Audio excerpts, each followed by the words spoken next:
Hello student, आज हम chain rule पे कुछ क्वेश्चन सॉल्व करेंगे। पिछले वीडियो में हमने कुछ कॉन्सेप्ट डिस्कस किए थे। इस वीडियो में हम कुछ क्वेश्चन सॉल्व करेंगे चेन रूल से, जिससे हम कंपोजिट फंक्शन जो है उनको हम कैसे डिफ्रेंशिएट करते हैं। डायरेक्ट मेथड भी बताएंगे कि कैसे चेन रूल को सॉल्व करते हैं। ठीक है, तो हम देखते हैं। एक क्वेश्चन है, दो मेथड से सॉल्व करेंगे, चेन रूल और डायरेक्ट मेथड। दोनों में से किसी मेथड से आप सॉल्व कर सकते हैं। पहले आप चेन रूल समझ चुके हैं, एक बार फिर से इस क्वेश्चंस को डिस्कस करते हुए चेन रूल समझेंगे, उसके बाद डायरेक्ट मेथड, फिर आप इजीली क्वेश्चन को सॉल्व कर पाएंगे। जैसे मैंने एक क्वेश्चन लिया y = 10 2x + 3। अब आपको पता है कि जो tan x होता है वो स्टैंडर्ड फॉर्म होता है, तो tan x का डिफ्रेंसिएशन sec² x होता है। आपको पहले बताया जा चुका है, कुछ डेरिवेटिव्स पहले बताए जा चुके हैं 11th क्लास में। तो tan x का डेरिवेटिव sec² x होता है। तो यहाँ पर हम dy/dx सॉल्व करना चाहते हैं, तो ये जो फंक्शन है x, ये स्टैंडर्ड फॉर्म नहीं है, तो इस पार्ट को हमने t मान लिया। इसका मतलब क्या हुआ कि जो t है वो x का फंक्शन हो गया और y क्या बन गया, t का फंक्शन। तो यहाँ पर कंपोजिट में दो फंक्शंस बन गए, t और x। t किसका फंक्शन हो गया, x का, और y किसका फंक्शन हो गया, t का। यानी कि y और t एक दूसरे के, t x का फंक्शन है, y t का फंक्शन है और t x का, यानी y t में और t x में कन्वर्ट हो रहा है। इस तरह से कंपोजिट फॉर्म कर रहा है फंक्शन। तो जब हम dy/ds लिखेंगे तो dy/dt और इसको मल्टीप्लाई करेंगे जैसे गॉफ लिखते हैं f(g(x), उसी तरह से dy/dx जब हम लिखेंगे तो dy/dt ऑफ dt/dx। तो हम देखेंगे अगर हम यहाँ से dt कैंसिल कर दें तो वही dy/dx आ जाएगा कि नहीं आ जाएगा। यानी कि अगर हम dy/dx निकालना है तो पहले dy/dt निकालेंगे, फिर dt/ds निकालेंगे, इनटू कर देंगे और हमें मिल जाएगा। यही हमारा क्या कहलाता है, चेन रूल।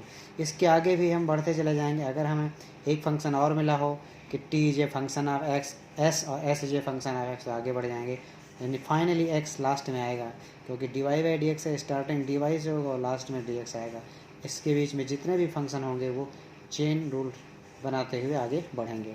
तो आप देखेंगे dy/dt यहाँ से निकाल लिया sec²t, और t किसका फंक्शन है, x का, तो dt/dx आपने निकाल लिया 2, और दोनों को यहाँ पुट कर दिया तो आपने निकाला क्या, आपने निकाल लिया sec² इंटू टी की वैल्यू रख दी 2x + 3, और ये आपका। और डायरेक्ट मेथड में जैसे y = tan 2x + 3 है, अब डायरेक्ट में हमने इसको सपोज कर, स्टैंडर्ड फॉर्म tan x होता है, तो मैंने इस पूरे ब्रैकेट को x सपोज कर लिया थोड़ी देर के लिए। तो अब ये tan x सपोज कर रहे हैं, तो tan x का डिफ्रेंसिएशन sec² होता है, तो मैंने लिख दिया sec², x की जगह पर ये पूरा रख दिया। अब क्योंकि ये स्टैंडर्ड फॉर्म नहीं था तो मैं स्टैंडर्ड फॉर्म समझ से इसको फिर से इस वेरिएबल, ये जब तक वो स्टैंडर्ड फॉर्म ना बन जाए तब तक इसको हम डिफ्रेंशिएट करते जाएंगे। अब इस ब्रैकेट को करेंगे दोबारा डिफ्रेंशिएट, यानी कि dy/dx ऑफ इस ब्रैकेट का, तो आप देखेंगे sec² 2x + 3, और इसका हो गया 2। अब ये ख़त्म हो गया, इसके आगे तो होगा नहीं, तो बस ये हमारा कांस्टेंट फंक्शन मिल गया। अब इसके आगे हमें डिफ्रेंशिएट कर, क्योंकि इसके आगे करेंगे तो 0 हो जाएगा, पूरा ख़त्म हो जाएगा। इसलिए यहीं पर आपका क्लोज। जब तक ये स्टैंडर्ड फॉर्म था, क्योंकि ax + b का डिफ्रेंशिएशन आपको पता है a होता है, यानी कि वेरिएबल के साथ अगर कांस्टेंट है तो कांस्टेंट आ जाता है डिफ्रेंशिएशन। ये स्टैंडर्ड फॉर्म है, तो स्टैंडर्ड फॉर्म जब तक नहीं बनता है तब तक हम डिफ्रेंशिएट इनटू करते चले जाते हैं। यही चेन रूल है। तो ये डायरेक्ट मेथड से आप सॉल्व कर सकते हैं। तो ये समझने के लिए आप चेन रूल है, उसके बाद आप डायरेक्ट मेथड से अप्लाई करेंगे, इजीली सॉल्व करते चले जाएंगे। एक क्वेश्चन और लेते हैं, sec tan√x। अब हम इस ब्रैकेट को t मान लेते हैं, तो y = sec t। अब हम देखते हैं कि y t का फंक्शन है और t x का फंक्शन है, तो हमें निकालना होगा dy/dt, और क्या निकालना होगा, d2/dx। फिर क्या है, dy/dt इंटू dt/dx कर देंगे और हमें dy/dx मिल जाएगा।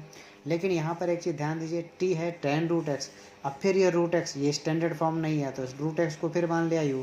अब आप देख रहे हैं कि u x का फंक्शन हो गया, t x का फंक्शन हो, तो t किसका फंक्शन हो गया, अभी u का, u किसका फंक्शन हो गया, x का, और y किसका फंक्शन, t हो। इसका मतलब y t का फंक्शन, t u का फंक्शन और u x का। इसका मतलब dy/dt, फिर dt/du, फिर लास्ट में du/ds, यानी कि 3 प्रोडक्ट आएंगे इसमें, चेन रूल, तीन फंक्शंस कंपोजिट बनेंगे इसमें। और इस तरह से हम dy/dt, dt/du, du/dx निकाल लेंगे।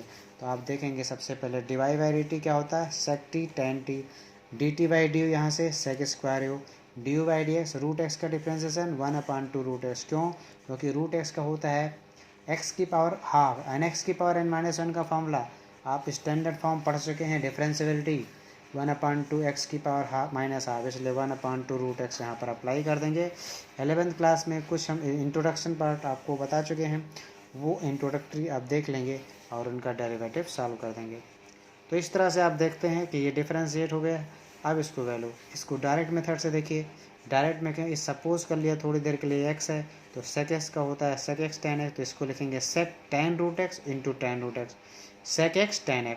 अब ये स्टैंडर्ड नहीं था तो इसका फिर से डिफ्रेंशिएट करेंगे tan√x, तो sec tan√x इंटू यहाँ पर sec²√x, तो sec²√x tan x का आ गया। अब फिर √x का करेंगे, तो इस तरह से जब तक स्टैंडर्ड फॉर्म, अभी √x स्टैंडर्ड फॉर्म होगा, अब इसके बाद नहीं होगा। अब इसको आप सॉल्व कर लेंगे, ठीक है। तो इस तरह से आप देखेंगे ईजिली सॉल्व